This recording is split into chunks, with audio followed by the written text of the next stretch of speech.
आज हम करेंगे थेल्स थ्योरम। जैसे कि आप सब जानते हैं क्लास 10th का चैप्टर 6 का एक टॉपिक है थेल्स थ्योरम। उसको ही बेसिक प्रोपोर्शनैलिटी थ्योरम भी कहते हैं। जैसे कि ये डायग्राम गिवन है आपको, तो हम इस डायग्राम को समझते हैं। ये एक ट्रायंगल है ABC और इसी के पैरेलल BC के पैरेलल एक लाइन खींची गई है DE। क्या गिवन है हमको? एक ट्रायंगल ABC गिवन है और BC के पैरेलल ही एक DE लाइन खींची गई है। ठीक, उसके बाद हमको क्वेश्चन में क्या प्रूव करने के लिए कहा है? AD/DB equal AE/EC। ठीक, उसके बाद हम आगे चलते हैं, देखते हैं कि हमारे पास ट्रायंगल है, दो ट्रायंगल हैं, एक ABC और एक ADE। उसके बाद जब हम देखते हैं कि अगर एक लाइन है उसके पैरेलल ही दूसरी लाइन है, दोनों को कट करने वाली, इंटरसेक्ट करने वाली एक ही लाइन आ रही है, तो ये दोनों एंगल कॉमन एंगल हो जाते हैं। ये दोनों एंगल कॉमन एंगल, ये एंगल 1 ये एंगल 2 कॉमन है।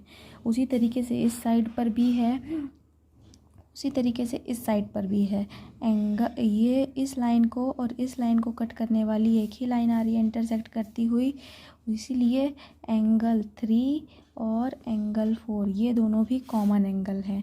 इसी तरीके से ए जो है इसमें कॉमन है, उसको 5 नाम दे दिया, उसको 5 नाम दे दिया। अब हम देखते हैं triangle ABC and triangle ADE लेने पर। ठीक है, ABC और ADE लेने पर जब ABC लेते हैं और ADE तो क्या होगा? एंगल 1 इक्वल है एंगल 2 के। ये देखिए, आप जैसे देख पा रहे हैं, ये करेस्पॉन्डिंग एंगल है, करेस्पॉन्डिंग एंगल है। फिर इसी तरीके से एंगल 3 है, एंगल 4 है, ये भी क्या है? ये भी करेस्पॉन्डिंग एंगल में आ जाएंगे। करेस्पॉन्डिंग एंगल्स हैं, ये दोनों करेस्पॉन्डिंग एंगल्स हैं। फिर एंगल 5 जो है, इसमें भी एंगल 5 ये आ जाता है कॉमन एंगल, ये कॉमन एंगल में आ जाता है।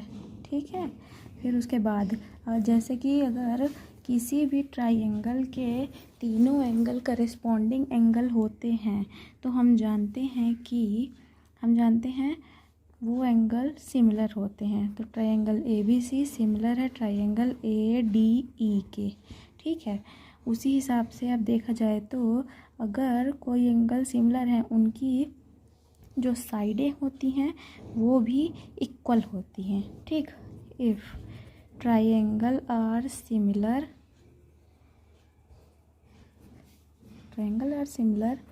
then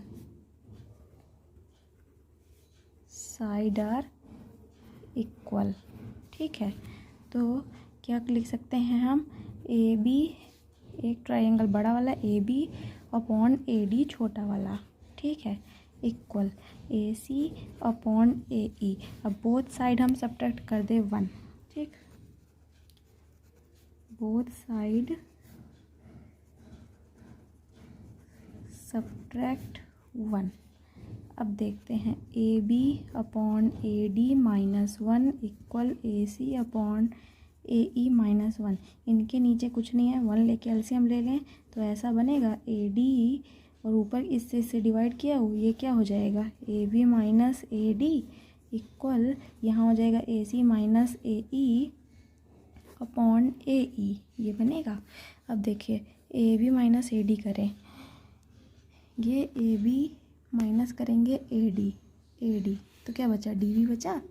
तो यहाँ पे आ जाएगा DB upon AD sorry equal, यहाँ पे बचेगा, यहाँ पे बनेगा AC EC अपॉन AE। ठीक है, चाहे हम ये लिखें या फिर हम ये भी लिख सकते हैं AD upon DB equal AE upon EC। ठीक है, ये हो गया हमारा थ्योरम सॉल्व।